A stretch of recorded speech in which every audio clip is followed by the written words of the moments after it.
রমেশচন্দ্র দত্তের অনুবাদ পাবেন, কিন্তু তার মধ্যে আবার সব সময় যে সংস্করণগুলোতে মূলটা নেই। আমি আবার মূল ছাড়া অনুবাদটা ঠিক পছন্দ করি, তাতে আমার কখনো বোধ হয় না যে মূলটা কতটা সুন্দর আছে, এটা বোধের চেষ্টাই করতে পারি না আমরা। ভরত প্রকাশনী থেকে যে মানে বেদের অংশগুলো করেছিলেন, তার মধ্যে ঋগ্বেদের অংশটা সত্যিই যথেষ্ট ভালো, এবং বাংলাও খুব ঝরঝরে এটা বেদকে যথেষ্ট পরিমাণ রিপ্রেজেন্ট করতে পারে।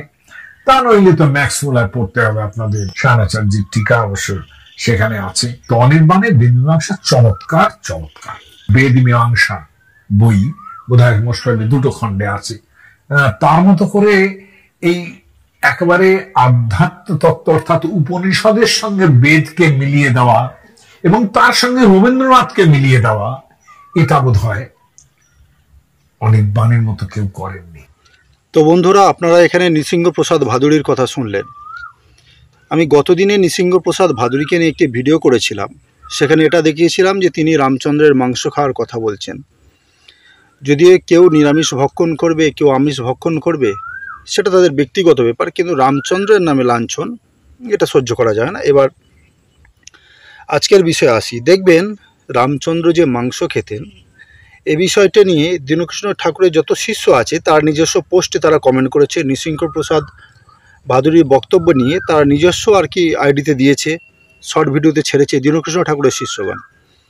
ঠিক একইভাবে দীনকৃষ্ণ ঠাকুর যে হরপ্রকাশনীর বেদ থেকে রেফারেন্স দেখায়, যেখানে শ্রীকৃষ্ণ অসুর বলা আছে, যেখানে বলা আছে শ্লীল অশ্লীল কথাবার্তা বলা আছে, যার মধ্যে বেদের মধ্যে গোমাংস খাওয়ার কথা বলা আছে, যেখানে ইন্দ্র ষাঁড়ের মাংস খেয়েছে, এগুলো সেই বেদ, হরপ্রকাশনীর বেদ, যাকে প্রমোট করছেন কে না স্বয়ং নৃসিংহপ্রসাদ ভাদুড়িজি।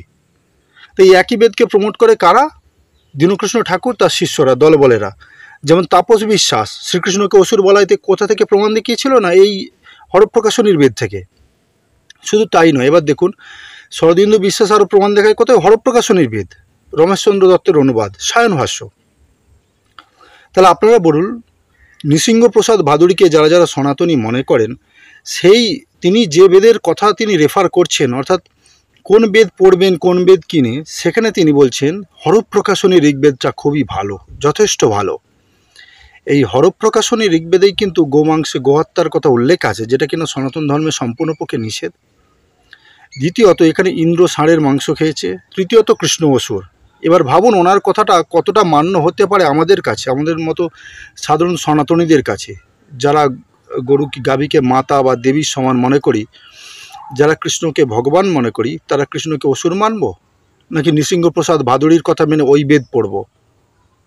তাহলে এবার ভাবুন তো, ওই বেদ কি পড়া উচিত? উনি যে সমস্ত উদাহরণ দিলেন তাতে সমস্তই আছে, কৃষ্ণ অসুর, গোহত্যার কথা, তারপরে ইন্দ্রের ষাঁড়ের মাংস খাওয়ার কথা, এই ধরনের বহু অশ্লীল কথাবার্তা ওই সমস্ত বেদের মধ্যে আছে, উনি যে সমস্ত উদাহরণ দিলেন। তাহলে সঠিক বেদভাষ্য কোথায় পাবো?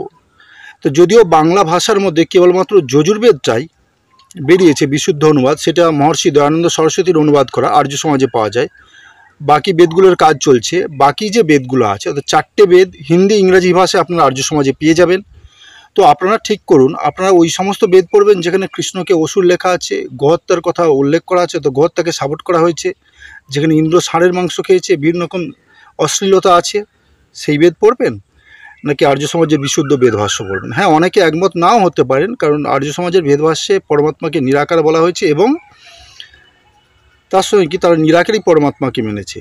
এটাই সেখানে কি শ্রীকৃষ্ণ, ভগবান শ্রীকৃষ্ণ বা ভগবান শ্রীকৃষ্ণকে তারা মহাপুরুষ, যেমন শ্রীকৃষ্ণকে যোগেশ্বর অথবা শ্রীরামচন্দ্রকে মর্যাদা পুরুষোত্তম মহাপুরুষ বলে মান, তারা ঈশ্বরকে নিরাকার মান, এটুকুই শুধু তফাৎ, আর বাকি কোনো তফাৎ নেই। এবার আপনারা ঠিক করুন, নৃসিংহপ্রসাদ ভাদুড়ির বলা বেদ মানবেন, বেদ পড়বেন যার মধ্যে ওইসব রয়েছে, নাকি আর্য সমাজের বেদভাষ্য পড়বেন, মহর্ষি দয়ানন্দ বিরচিত? ভেবে দেখুন।